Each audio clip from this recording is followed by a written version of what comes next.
Hey everybody, my name is Das and welcome to this video. So I'm getting into an Xbox 360 game review today. It's also playable on the Xbox One and the Series as well.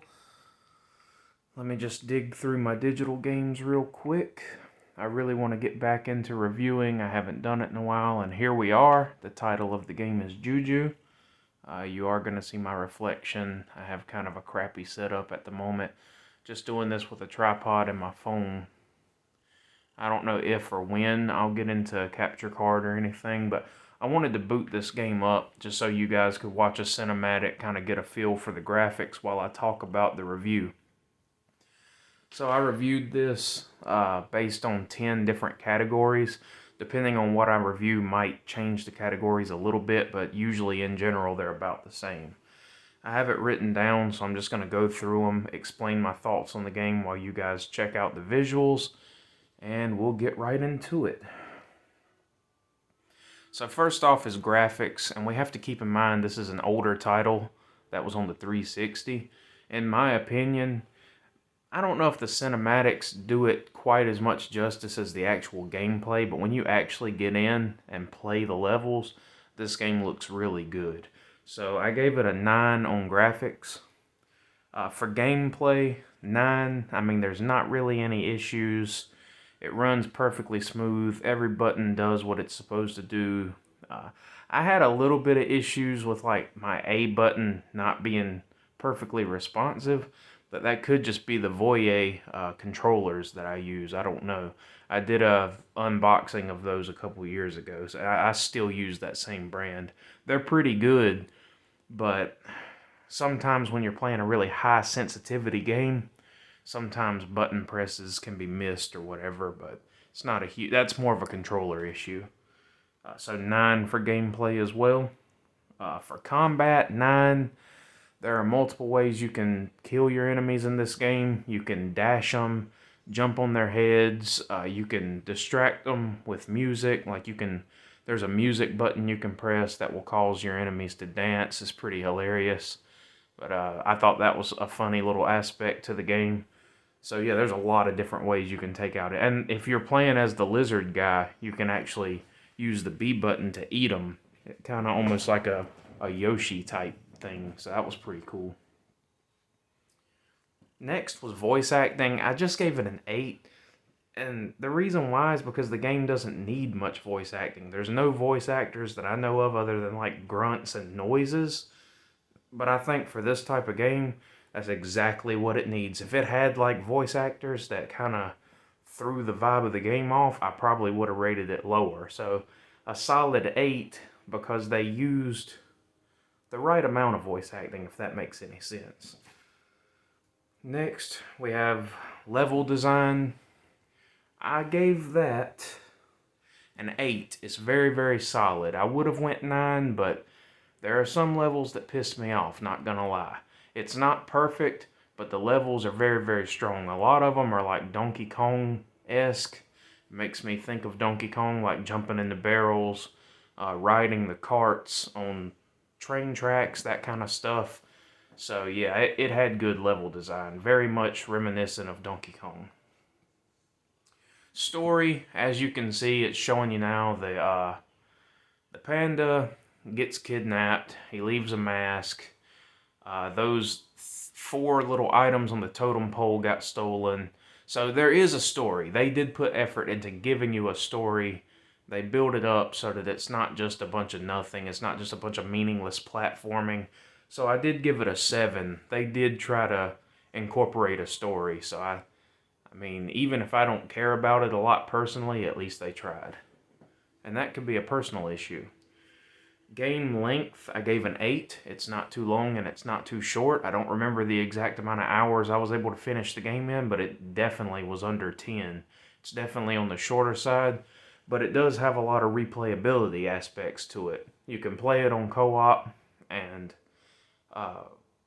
for yourself, and then you can play it again on co-op for the other person, because whoever plays as the little pink bear character, whatever that thing is, that player gets the achievements. It didn't have shared achievements for both accounts. So if you're playing co-op and 2 people are signed in, Only the Pink Bear character, player 1, gets the achievements. You would have to play it again for the other person to get achievements. But game length gets an 8. There's also secret levels you can unlock and play those as well, so that adds to the game length. Difficulty. When I rate difficulty, I'm not rating it on how hard it is. If I give it a 10, that doesn't mean it's like the most mind-blowingly difficult game I've ever played. I'm basing it on how well balanced the difficulty is, like how difficult it needs to be or should be based on my opinion. I gave it a 9. It's actually very well balanced. There are parts in this game that will piss you off, will be extremely difficult, especially the main boss. But they have incorporated an easy mode. It'll give you extra hearts. And if you get burned out on this game and you're like, I can't do it, switch it to easy mode and it still gives you the achievement and everything. It doesn't penalize you by not giving you the achievement. It still unlocks everything that it's supposed to unlock. Some people would say that that's too easy, but in my opinion, it was needed. There were some levels where me and my girlfriend just didn't feel like putting up with all that, so we switched to easy. Content, and what I mean by content is, what content did they give us? What did they give us? Secrets? Did they give us collectibles? Did they give us special abilities? Yes to all that. There are secret portals in each level you can find, secret little levels you can do. Gives you a collectible coin. Collect all the coins, there's big achievements for that. Abilities, after you kill bosses, you get really cool abilities like swimming, flying, dashing. There are others, but I don't want to list them all on here. There's a lot of cool abilities after you kill each boss. The reason why I gave content an 8 is because some of the abilities I mentioned are unlocked late in the game. For example, when you beat the last world, you get an ability, but like it's the end of the game at that point. So I feel like, man, this would have been cool if I could have used it throughout the whole game. So I'm not a big fan of that unlock system, but I didn't hold that against it too harshly. So it gets an 8 on content. And then lastly, I judged it on achievements. And when I give it a 1 to 10 on achievements, I'm not talking about like the amount of achievements or anything like that. I'm talking about the accessibility of the achievements. How easy is it to get all of the achievements? And I'm going to give this a 10 out of 10 on achievements because it's pretty easy to get the full 1,000. You can get the full 1,000 without 2-player at all.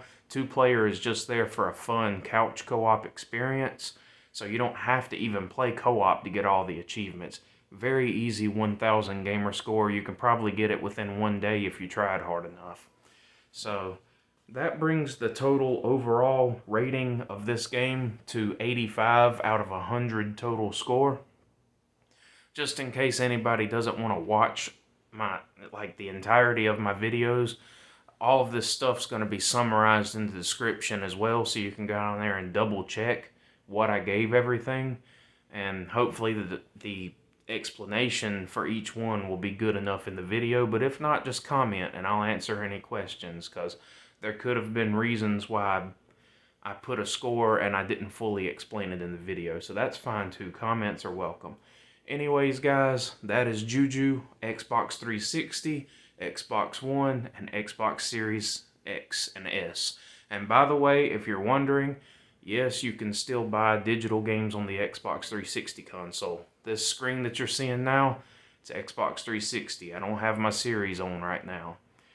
So they still have a very active Xbox store. In fact, a lot of Xbox 360 servers just got updated recently. Activision fixed all the Call of Duty servers. I know the Gears of War servers are still going strong, so 360 is still alive. So if you were on the fence whether you wanted to come back and revisit some of these 360 games, it's still a good choice at the time of this video. So thank you guys for checking this out with me. Hope you guys enjoyed the review. Hope you guys check out this game. It goes on sale a lot, so it's worth whatever it goes on sale for. Thank you guys again for watching. See you all next time. Take care.